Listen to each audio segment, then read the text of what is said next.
Hello students, good morning. I am Major Jamil sir, going to teach you class 9th physics. Your chapter motion is continue here. Now we are just going to discuss some problems, means numerical, related to the exercise. Here is numerical number 7 from your exercise. A ball is gently dropped from a height of 200 meter if its velocity increases uniformly at the rate of 10 meter per second square. With what velocity will it strike the ground? After what time will it strike the ground? देखो, a ball is gently dropped from some height. Suppose here is a ball, ठीक है? This is the ball. Here is ground. It is gently dropped. इसको drop किया जा रहा है, means initially the velocity is equal to 0 and the height is here. Height is equal to 20 meter. Okay. This is striking to the ground, ठीक है, toward the ground, and its acceleration is given. You have its velocity increases uniformly at the rate of 10 meter per second square. 10 meter per second square. देखो ये acceleration की unit है, तो acceleration है. With what velocity will it strike on the ground? ये ground पे जो strike करेगा तो क्या velocity इसकी क्या होगी, ठीक है? What is the velocity and what is the time taken to strike the ground? You have to find out. Solution में देखो, solution here you have given initial velocity u is equal to 0. height को आप कह सकते हो distance travel s is equal to 20 meter, means this is height. Okay. And its acceleration is equal to 10 meter per second square. Okay. Then you have to find the velocity and time to reach there. Okay, straight. Now here, you have to find the velocity. Since you know there are three equations of motion, I have given v is equal to u plus at. Second, s is equal to ut plus half at square. Third one is v square is equal to u square plus 2as. Okay. कौन सा equation इसमें लगेगा applicable है वो देखते हैं. You have to find out the velocity. Third equation of motion v square equal to u square plus 2s by third equation of motion.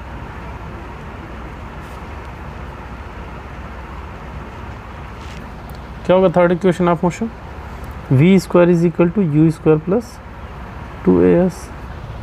Okay student.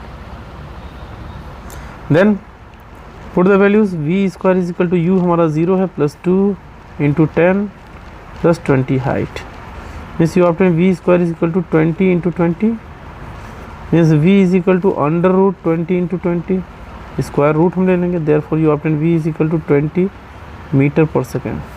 This is the velocity by which the ball is strike on the ground. Okay student. Now here is second part, the second case. You have to find after what time will it strike the ground. Time you have to find out. For the time you take here equation number first by first equation of motion.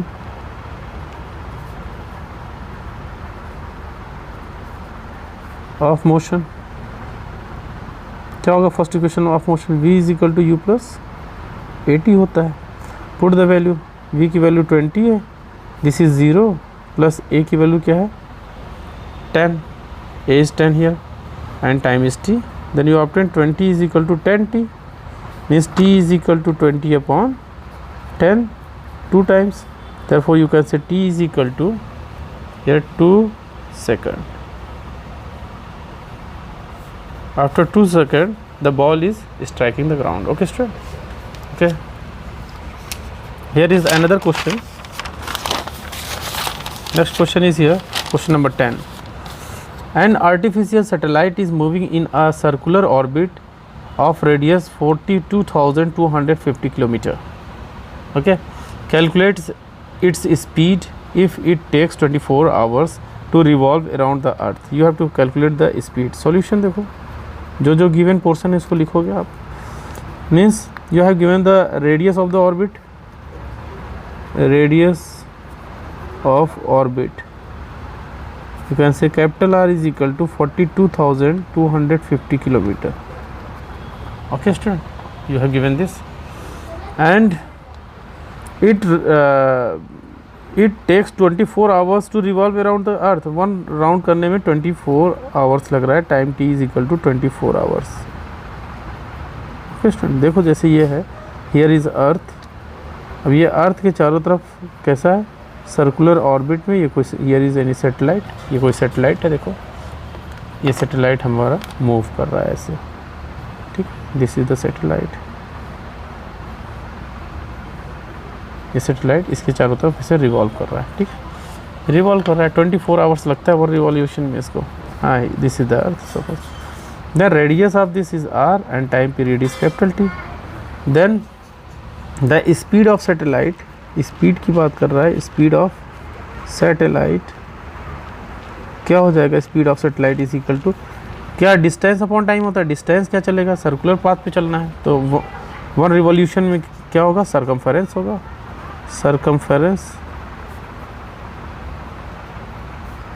Of circular orbit upon time taken, time period जो भी है, time period. Okay, distance कितना travel करेगा, 2 pi R का, upon time period T का है। Put the values, that is equal to 2 into 22/7 into radius is 42,250 upon time period is here 24. 2 12s are, okay, then 2 11s are, 2 6s are, okay, then you obtain here 11 into 42,250 upon 7 into 6. this is इतना kilometre per hour की ये speed होगी। Okay student, kilometre per hour में speed आ रही है। And if you have to calculate, you can calculate this, okay। कितना आएगा आंसर देखो। then you obtain here the velocity v is equal to, velocity v is equal to 11,065.4 kilometer per hour, okay। this is the answer, and your answer in your textbook is given in kilometre per second. Kilometre per second के form में दिया है, जो kilometre per second में बदलोगे तो 11,065.4 into kilometre, kilometre ही रहने दो जैसे, अपॉन इसको सेकंड में करेंगे 60 इंटू 60, ये क्या हो जाएगा second. Then after v is equal to you obtain 3.07 kilometre per second की स्पीड से ये रिवॉल्व कर रहा है, ठीक है, सैटेलाइट रिवॉल्यूशन कर रहा है। Okay student, after this question your chapter motion is completed here. In the next video we will discuss about the new chapter force and laws of motion. Okay student, okay, bye.